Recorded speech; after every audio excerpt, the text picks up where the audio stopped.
Muy buenas tardes, licenciado Mauricio Ochoa, estimados compañeros y amigos que nos ven en este momento. Este día nos corresponde a nosotros, el grupo número 8, continuar con la dinámica de exposiciones, para lo cual nos corresponden los temas de contrato de reporto y el contrato de participación. Junto con nuestros compañeros Clara Lisset Hernández Rivera, Olivia Gabriela Suárez Santos, Félix Vladimir García Romero y su servidor Oswaldo Arquímedes Zuleta, desarrollaremos ambos temas a continuación. Gracias. Buenas tardes, licenciado Ochoa, compañeros y compañeras. Como mi compañero Zuleta ya lo explicaba, somos el equipo número 8. Yo les hablaré de la definición legal y doctrinaria, sujetos y elementos del contrato de reporto. Definición doctrinaria. Para Carlos Dávalos Mejía, este autor sostiene que el reporto es una transmisión temporal, en todo caso de títulos exclusivamente de créditos, y que durante el plazo, por tratarse de un contrato de crédito traslativo de propiedad, el reportador no tiene límite en el uso y dominio de los títulos transferidos, pero que al término del contrato el reportador se obliga a regresar al reportado otros tantos títulos de créditos de la misma especie, o bien los mismos, y contra ellos el reportado se obliga a dar el precio que tenga más un premio, es decir, aquel que entregue los títulos tiene el derecho de devolver a recibirlos mediante el pago de su precio más un premio pactado en el contrato de reporto. También dice que es un acuerdo bilateral, formal y oneroso, donde las partes, reportado y reportador, deciden el premio a adquirir el derecho real de títulos valores, a cambio de una suma de dinero que le cancelará al segundo por un plazo establecido. Previamente vencido el plazo, el reportador devolverá los títulos valores al reportado, debiendo éste cancelar el monto que fue entregado más un premio previamente acordado en el contrato de reporto. La definición legal la encontramos en el artículo 1159 del Código de Comercio y dice que el reporto es un contrato por el cual el reportado adquiere por una suma de dinero la propiedad de títulos valores y se obliga a transferir al reportado la propiedad de igual número de títulos de la misma especie o sus accesorios en el plazo convenido contra reembolso del mismo precio más un premio. Esa es la definición legal. Tenemos los sujetos que intervienen en el contrato de reporto: el reportado y el reportador. El reportado lo encontramos en el artículo 1160 del Código de Comercio y dice que es la persona o inversionista que, teniendo disponibilidad de capital, está dispuesto a adquirir títulos valores temporalmente al precio convenido más un premio por el rendimiento de sus inversiones. El reportado, este lo encontramos en el artículo 1165 del Código de Comercio y dice que es la persona o inversionista que necesita dinero, tiene títulos y no desea deshacerse definitivamente de ello. Los vende temporalmente y sin que éste pierda sus derechos opcionales por un plazo no mayor de 45 días. Tenemos los elementos del contrato de reporto. Tenemos los elementos personales, que es el reportador y el reportado, que ya se los expliqué. Elementos reales, ¿cuáles son estos? Son los títulos valores, el premio o prima y el precio. Los títulos valores son los que constituyen el contenido de la prestación actual del reportado y la diferida del reportador. El reportado solo puede realizar con títulos valores fungibles. Esto nos dice que son bienes que pueden ser objeto de comercio entre los hombres. El precio o la prima es la cantidad que paga el reportado sobre precio y que representa la compensación que él mismo da al reportador por la utilización de dinero de este, así como los servicios que se le presta al recibir los títulos, conservándolos y restituyéndolos al liquidar la operación. El precio del reportado es único, se fija una vez tanto en la operación de la entrega al reportador como a la entrega del reportado. El precio puede fijarse unipersonalmente con referencia al que tenga en bolsa los títulos al momento de la operación. Esta ha sido mi participación, compañeros. Espero les haya aclarado un poco sobre el contrato de reporto y continuará mi compañero Zuleta. Gracias. Requisitos del contrato de reporto. A continuación, enumeraré los requisitos formales del contrato de reporto. Número 1. Debe constar por escrito, es decir, debe contener las solemnidades que todo contrato requiere para el mismo y debe constar en escritura pública. Número 2. Debe expresar el nombre completo del reportado y del reportador, así como también su respectiva identificación. Número 3. Señalar la clase de títulos dados en reporto y los datos necesarios para su identificación. Y estos pueden ser de tipo obligación, bonos y acciones de sociedades. Y en los casos donde amerita, deberán ser inscritos en los libros correspondientes del emisor. Número 4. El término fijado para el vencimiento de la operación, según el artículo 1165 del Código de Comercio, este no deberá exceder de 45 días, los cuales podrán ser prorrogables siempre y cuando así lo establezca el contrato. Número 5. El precio y el premio pactado o la manera de calcularlos, es decir, el monto por el cual se realiza el contrato, tanto así como el premio o prima que el reportado deberá cancelar al finalizar dicho contrato.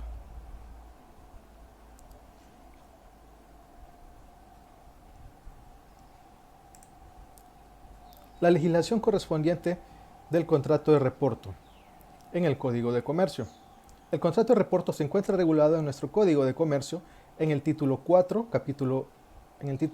6, capítulo 4, desde el artículo 1159 hasta el artículo 1166, entre los cuales, por ejemplo, en el artículo, comenzando en el 1159, este artículo nos dice: por el contrato de reporto, el reportador adquiere por una suma de dinero la propiedad de títulos valores y se obliga a transferir al reportado la propiedad de igual número de títulos de la misma especie y sus accesorios en el plazo convenido, contra reembolso del mismo precio más un premio.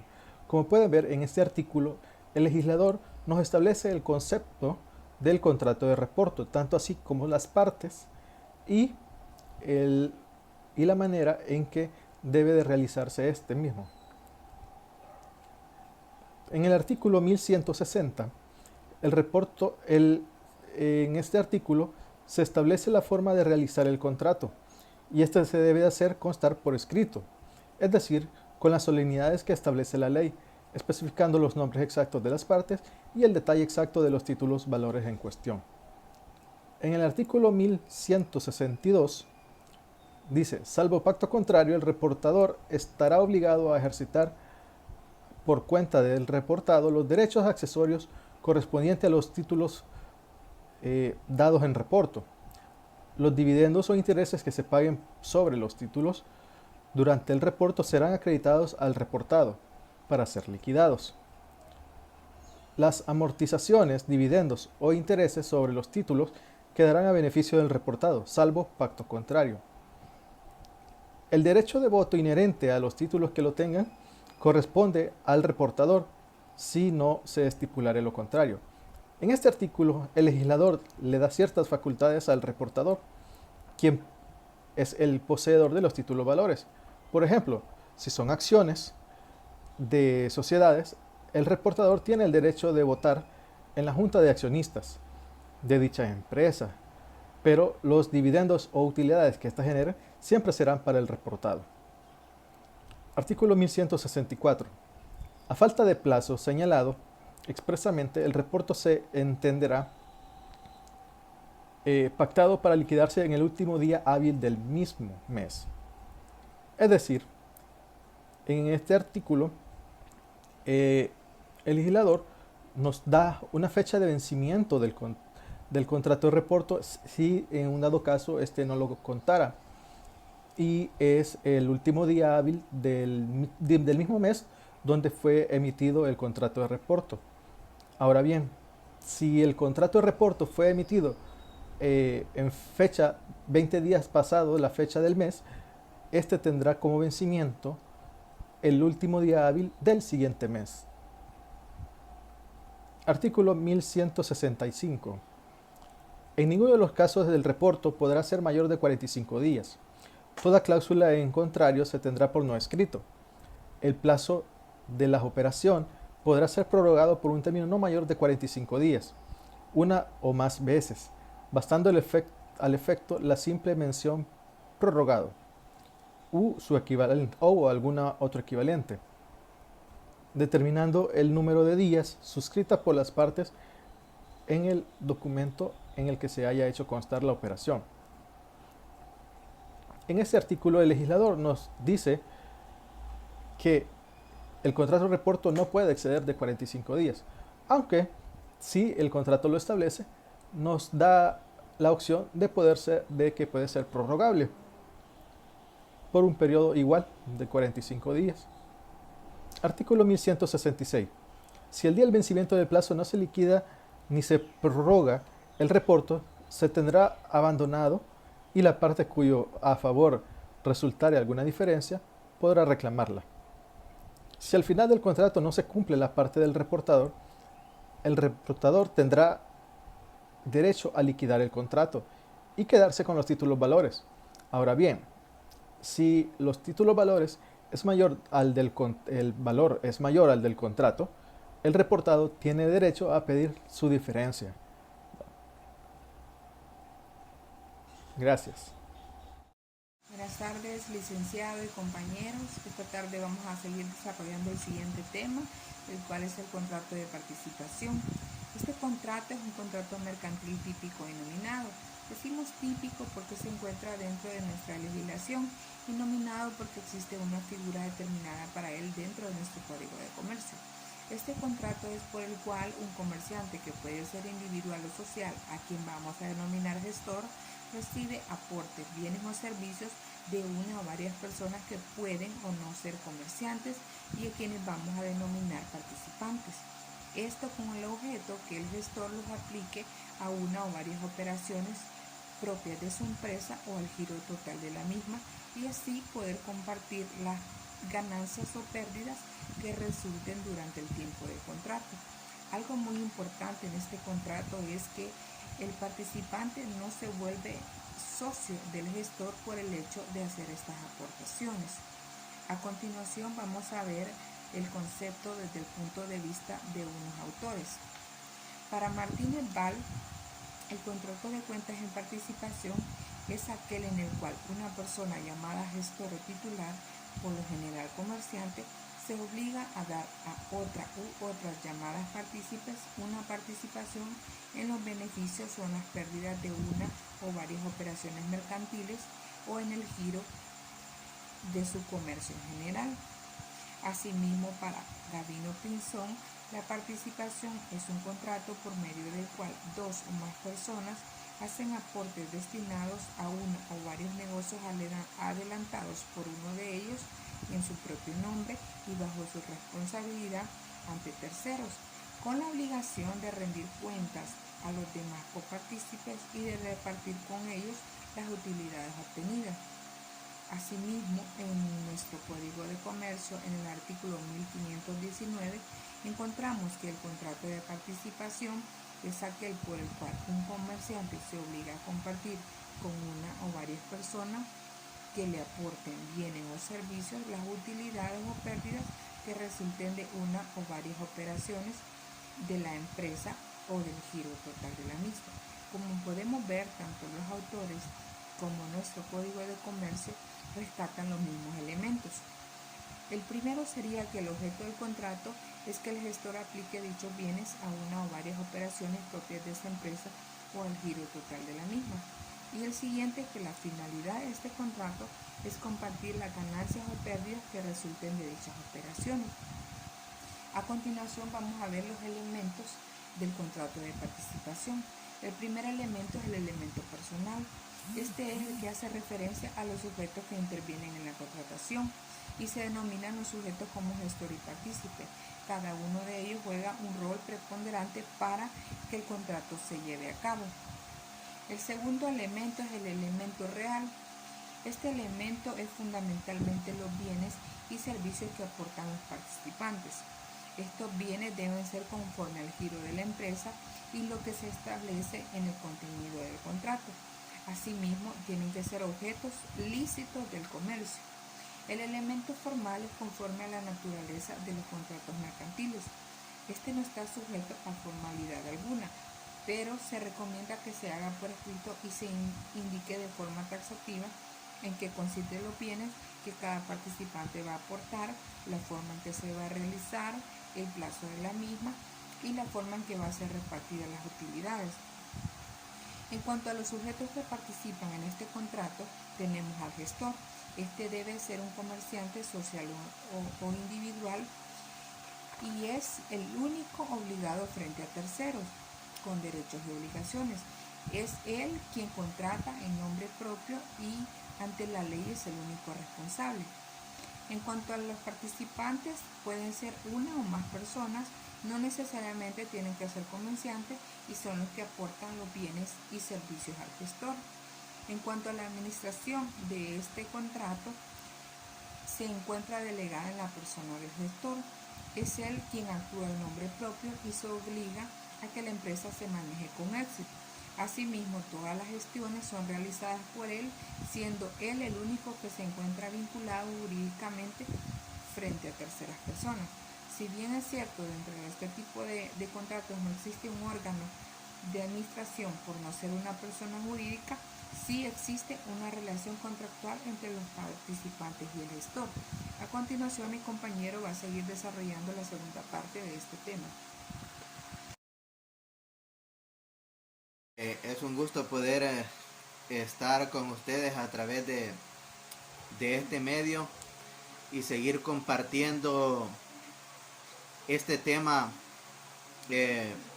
muy interesante en cuanto a lo que son los contratos.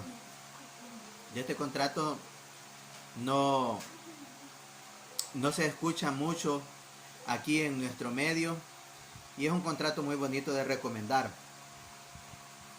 ya que no requiere de formalidades, es un contrato muy simple. Los requisitos son los que hemos visto en todos los contratos. La persona o las personas involucradas deben de ser legalmente capaces, o sea, lo establecido por la ley.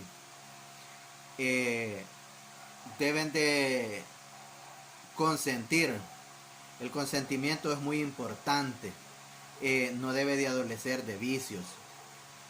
Es un elemento muy importante. Es un requisito de verdad muy importante en esto, porque las partes deben de estar plenamente de acuerdo. Que recaiga sobre objeto lícito. Y también que tenga causa lícita. O sea, todo debe de estar regido por la ley. Esto lo podemos encontrar en el artículo 1316 del Código Civil. Pasemos a los efectos. Los efectos de este contrato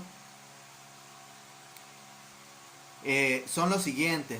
El único responsable solidario en caso de pérdidas es es el gestor quien va a responder ilimitadamente en estos casos de quiebra. Vea, o sea, él va a responder con todo lo que tenga. Los participantes o el participante no tienen nada que ver con esto en cuanto a sus otros bienes, nada más las pérdidas de ellos recaerán sobre el aporte de sus bienes. La extinción del contrato traerá consigo la liquidación de la cuenta por parte del gestor. Esto quiere decir de que el gestor está obligado a cancelar a todos sus proveedores y también de regresar los aportes completamente a los participantes o al participante. El gestor deberá rendir cuentas en cuanto a las pérdidas y ganancias a los participantes. El gestor es responsable de la administración. Él va a ser responsable en cuanto al pago de impuestos en el Ministerio de Hacienda, en cuanto al registro de comercio y también los pagos registrales. Así es que ahí tenemos los efectos que trae consigo este contrato. Hablemos de las obligaciones de las partes. El gestor está obligado a administrar, dirigir y vigilar la empresa en cuestión de la consecución de los fines propuestos para lo que se creó para los fines de esta empresa. Debe de cuidarla como un buen comerciante. Permitir en algunos casos la revisión del funcionamiento de los gastos y las actividades empresariales por parte del participante. Entregar a los participantes las ganancias, ¿verdad? Las utilidades correctamente. Esto quiere decir lo acordado en el convenio, en el contrato, el porcentaje mensual o el tiempo estipulado que quedó pactado de entregar. 10%, el 20% según sea lo aportado y lo acordado. Y al disolver o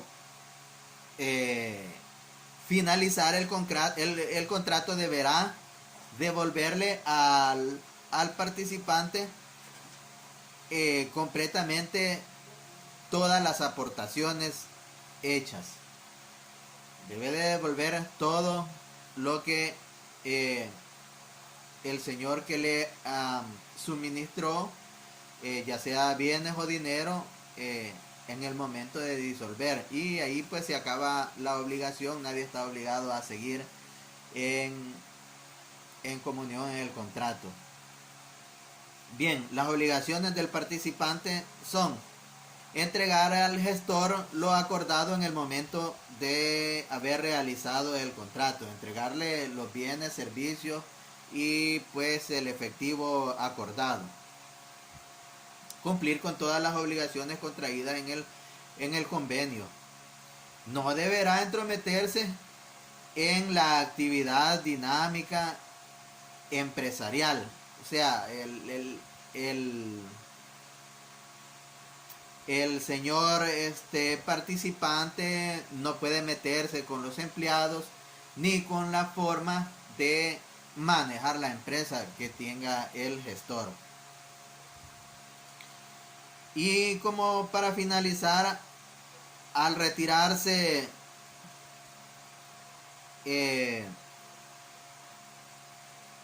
al finalizar el contrato, pues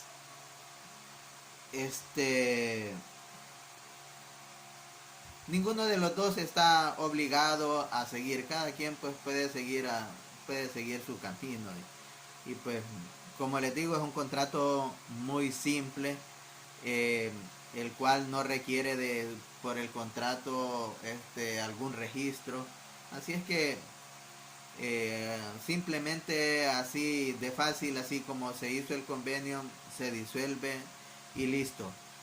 Como un breve ejemplo, les quisiera